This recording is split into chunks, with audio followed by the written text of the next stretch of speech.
Assalamualaikum warahmatullahi wabarakatuh. Perkenalkan, nama saya Muhammad Fikri Abdillah dari kelas MPI C3. Saya akan menjelaskan pengertian tentang belajar humanisme. Pemahaman yang berbeda-beda tentang humanisme juga menimbulkan perbedaan pemakna tentang batasan penerapan dalam dunia pendidikan. Oleh karena itu, harus ada kesamaan pemahaman mengenai kata humanistik. Kata humanistik menjelaskan bahwa elemen-elemen seperti institusi pendidikan, lingkungan kelas, dan peran instruktur dapat dilihat sebagai bagian dari pendekatan humanistik yang dinilai berdasarkan kriteria-kriteria tertentu. Hal ini menyoroti adanya variasi pendekatan humanistik dalam konteks pendidikan yang secara keseluruhannya tercermin dalam bidang psikologis humanistik. Abraham Maslow dalam artikel yang membahas implikasi pedagogis dari psikologi humanistik menunjukkan kritiknya terhadap teori Food dan teori perilaku dengan menentukan bahwa fokus utama seharusnya adalah pada potensi yang dimiliki oleh individu manusia. Pendekatan humanistik lebih menitik beratkan pada aspek-aspek perkembangan kepribadian manusia daripada hanya mengkaji aspek kelainan. Pemahaman belajar menurut teori belajar humanis. Pemahaman belajar menurut teori belajar humanisme. Teori humanisme diperkenalkan pertama kali di zaman Renaissance di Eropa, bermula saat masyarakat mulai menggeser fokus sejak keagamaan dan feodalisme menuju kebudayaan, pendidikan, dan pemikiran manusia. Humanisme mengutamakan nilai-nilai seperti martabat manusia, pengetahuan, dan kebebasan berpikir. Adapun tokoh-tokoh yang ikut berperan penting dalam pengembangan dan penyebaran gagasan-gagasan humanisme seperti Bertrand Erasmus dan Thomas More. Pembelajaran terdiferensiasi adalah strategi pembelajaran yang sesuai dengan kebutuhan belajar tiap siswa. Ini melibatkan pengajaran yang sesuai untuk memenuhi kebutuhan individu siswa berdasarkan karakteristik mereka, seperti memastikan keberhasilan siswa dalam pembelajaran dengan menciptakan lingkungan belajar yang mendukung, manajemen kelas yang efektif. Dalam proses belajar yang beragam, ada 4 faktor yang dapat disesuaikan oleh pendidik, yaitu konten materi, metode pengajaran, hasil akhir, dan lingkungan pembelajaran dan di ruang kelas. Guru dapat mengkategorikan kebutuhan belajar siswa berdasarkan 3 elemen utama, yaitu kesiapan siswa, minat mereka, dan preferensi cara belajar siswa cenderung mencapai perform terbaiknya saat tugas-tugas yang diberikan sesuai dengan kapasitas dan pengetahuan sebelumnya. Merangsang rasa ingin tahu dan motivasi, serta memberikan kesempatan untuk bekerja sesuai dengan profesi sebagai individu mereka. Berikut ini rincian tentang pemahaman belajar menurut teori belajar humanisme. Yang pertama, pendidikan sebagai proses pemenuhan diri. Humanisme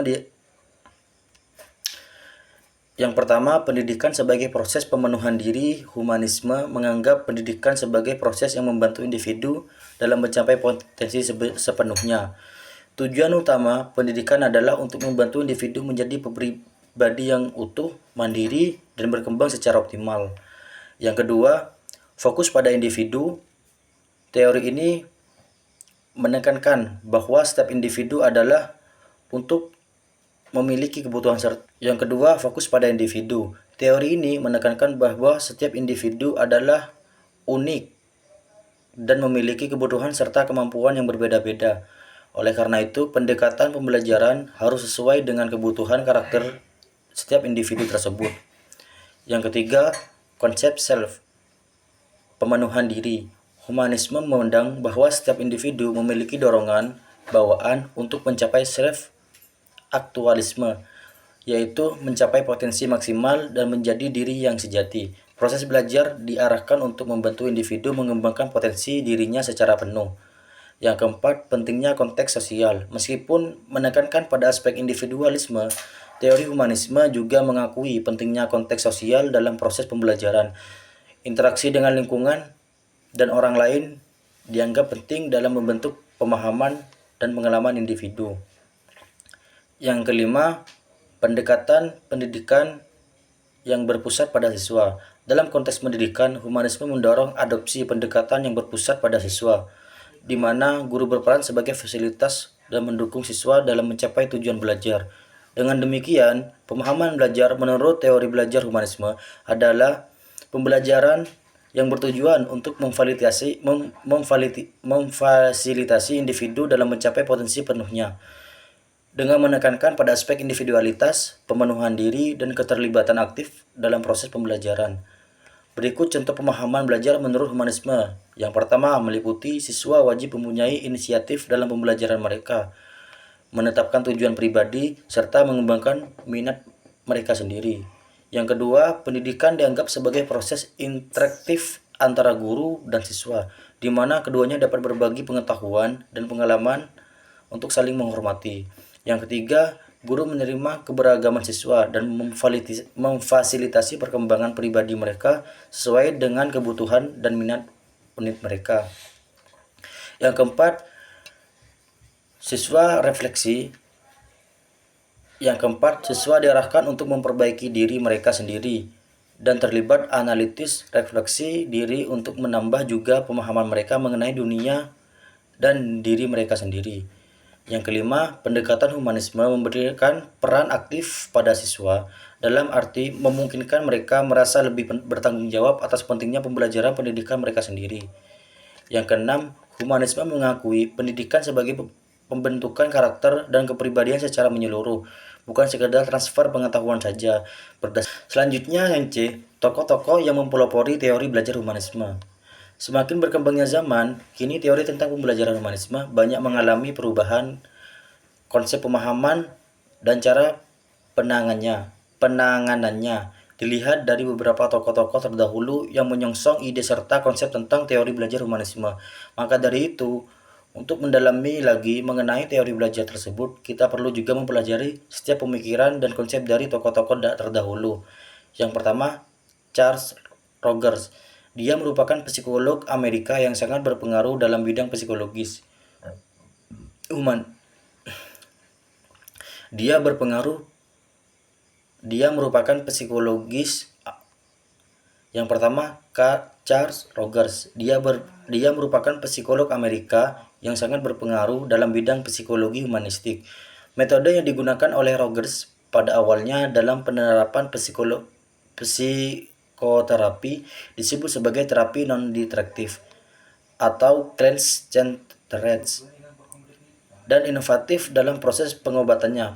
Pendekatan pengobatan pasien Rogers digunakan sebagai alat untuk membantu pasien memahami orang lain dan menangani masalah-masalah emosional. Rogers menegaskan bahwa humanisme atau holisme mempunyai kaitan dengan prinsip martabat manusia. Yang kedua, Abraham Maslow. Abraham Maslow merupakan teori yang banyak dijadikan inspirasi teori psikologi orang banyak.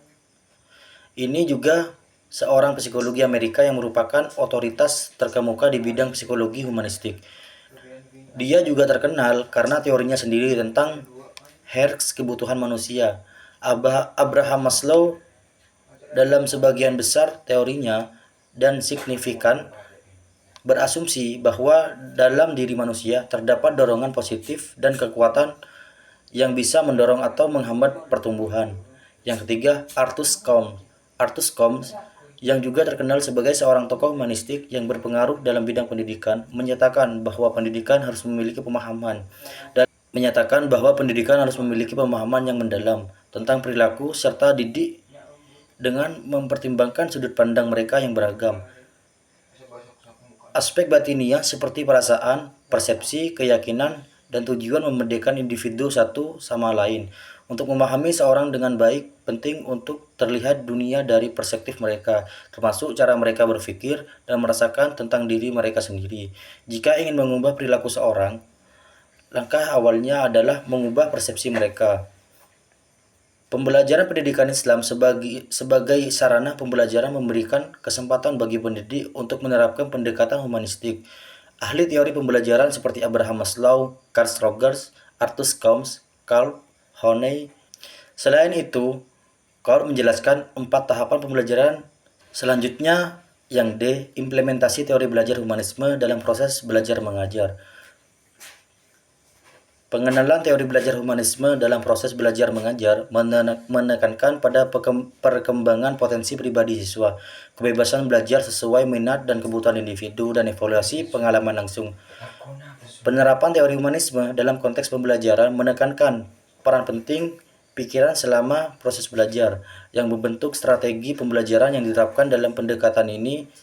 Peran guru lebih berfokus sebagai pengfasilitasi bagi siswa, memberikan motivasi dan kesadaran akan relevansi pembelajaran ini dalam kehidupan siswa. Guru berperan dalam membantu siswa mengalami pembelajaran secara langsung dan memberikan dukungan untuk mencapai tujuan belajar mereka.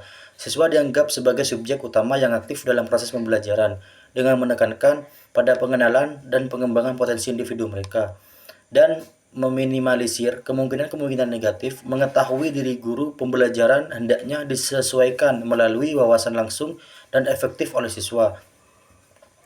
Standar ini tergantung pada keyakinan bahwa siswa dapat memperoleh pengalaman penting melalui kontribusi dinamis, bukan sekedar memeriksa materi atau ide.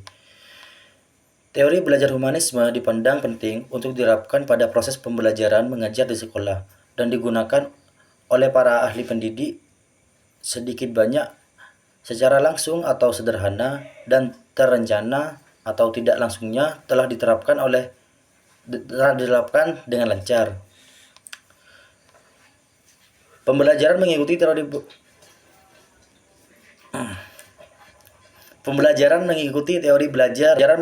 teori pembelajaran. Konsep pembelajaran menurut teori humanistik adalah agama merupakan